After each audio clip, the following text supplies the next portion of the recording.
రాష్ట్ర వ్యాప్తంగా 368 ప్రైవేట్ ఆసుపత్రుల్లో ఆరోగ్యశ్రీ సేవలు నిలిపివేశామని ప్రభుత్వం ఇకనైనా స్పందించి ప్రైవేట్ ఆసుపత్రులకు ఆరోగ్యశ్రీ బకాయిలు వెంటనే విడుదల చేయాలని తెలంగాణ ప్రైవేట్ హాస్పిటల్స్ అసోసియేషన్ అధ్యక్షులు డాక్టర్ రాకేష్ డిమాండ్ చేశారు. వరంగల్ ఉమ్మడి జిల్లా వ్యాప్తంగా 72 ప్రైవేట్ ఆసుపత్రుల్లో పేద ప్రజలకు మెరుగైన వైద్యం కోసం ఆరోగ్యశ్రీ ద్వారా సేవలు అందిస్తున్నాము. కానీ ప్రభుత్వం రాష్ట్ర వ్యాప్తంగా సుమారు 1200 నుంచి 1400 కోట్ల రూపాయలు ఆరోగ్యశ్రీ బకాయిలు ప్రైవేట్ ఆసుపత్రులకు చెల్లించాల్సి ఉండడంతో ఈ నెల 10వ తేదీ నుండి రాష్ట్ర వ్యాప్తంగా అన్ని ప్రైవేట్ ఆసుపత్రుల్లో ఆరోగ్యశ్రీ సేవలు నిలిపివేశామని, దీంతో పేద ప్రజలు తీవ్ర ఇబ్బందులు ఎదుర్కొంటున్నారని 2007లో అప్పటి ముఖ్యమంత్రి వైఎస్ రాజశేఖర్ రెడ్డి ఆరోగ్యశ్రీ సేవలు ప్రారంభించారని, తిరిగి 2015లో ఆరోగ్యశ్రీ ట్రస్ట్ ద్వారా పెరిగిన ఛార్జీలతో నూతన ఎంవీఓ కుదుర్చుకున్న ఇప్పటి వరకు కొత్త ఎంవీఓ కుదుర్చుకోపోవడంతో ప్రైవేట్ హాస్పిటల్పై తీవ్ర ప్రభావం పడుతుందని, దీంతో ప్రైవేట్ ఆరోగ్యశ్రీ నిర్వహిస్తున్న ఆసుపత్రి యాజమానులు అప్పుల పాలు కావాల్సి వస్తుందని, ఇప్పటికైనా ప్రభుత్వం స్పందించి పెండింగ్ బకాయిల విడుదలతో పాటు నూతన ఎంవీఓ కుదుర్చుకోవాలని, అప్పటి వరకు ప్రైవేట్ ఆసుపత్రుల్లో ఆరోగ్య సేవలు పూర్తిగా నిలిపివేస్తామని తానా అధ్యక్షులు డాక్టర్ రాకేష్ తెలిపారు. ప్యాకేజెస్ అనేది ఖచ్చితంగా చేయాలి. ఇందులో ఏంటి అంటే కార్పొరేట్ హాస్పిటల్కి ఒక సైడ్ రివిజన్, గవర్నమెంట్ హాస్పిటల్కి ఒక రేట్ ఆఫ్ రివిజన్, మా ప్రైవేట్ హాస్పిటల్కి ఒక టైప్ ఆఫ్ రివిజన్ అనేది జరిగింది.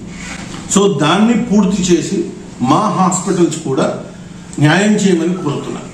ఇదివరకే పేరుకుపోయిన బకాయిలు కొంచెం చెల్లించాలని విజ్ఞప్తి చేస్తున్నాను. నుంచి సకాలంలో ఈ అంటున్న నెలకు సరిపడా మొత్తం అందిస్తూ పాత బకాయిలు కూడా పూర్తయ్యే విధంగా చూడాలి.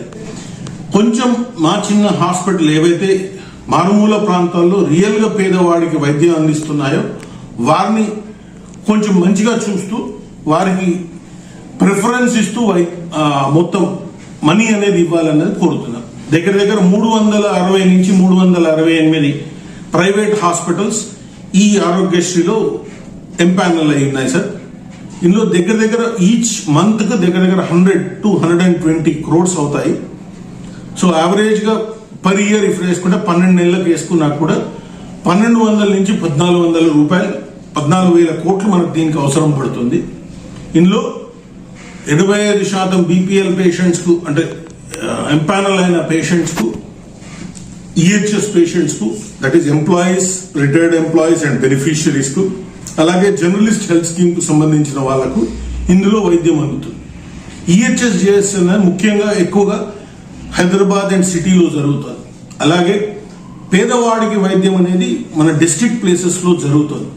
పేదవాడికి కార్పొరేట్ వైద్యం అందిద్దాం అనుకున్న ఈ స్కీమ్ ను కాపాడాలని కోరుతున్నాం.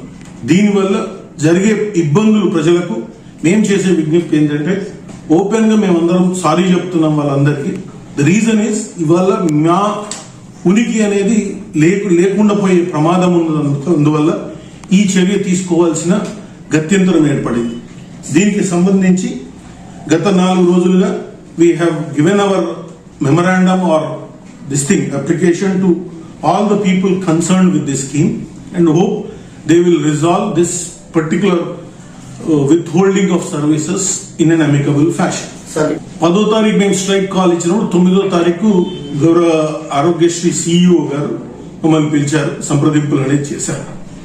సంప్రదింపులలో మేము అడిగిన ఏవైతే ఇప్పుడు చెప్పిన 4-5 డిమాండ్స్ ఉన్నాయో వాళ్ళలో ఒకటే ఒక 100 కోట్లు ఇస్తున్నాం అనేది చెప్పారు. వాళ్ళు 100 కోట్లు వారి ఏమంటారు సిన్సియర్ ఎఫర్ట్స్ అనుకోండి, ఆరోగ్య మంత్రి గారు సిన్సియర్ ఎఫర్ట్స్ అనుకోండి, 100 కోట్లు వచ్చాయి. వచ్చినాక మేము బేరేజ్ వేసుకొని హాస్పిటల్లో కనుక్కుంటే దగ్గర 10% పైసలు మాత్రమే వచ్చాయి. సో అట్లా చూసుకున్నా కూడా 100 కోట్లు పంపిస్తే 10% ఉంటే మాకు బకాయిలు అందాజ 1000 కోట్లు ఉంటాయని సింపుల్ లెక్క మంది. 11వ తారీఖు రోజు మళ్ళీ సిఇఓ గారు పిలిచారు. Went to Hyderabad, Aarogyasri trust లో సంప్రదింపులు చేశాము. సో వారు పెద్దలకు సూచిస్తానన్నాడు.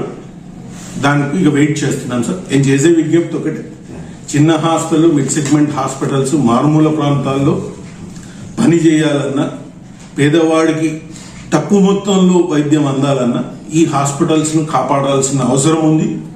తర్వాత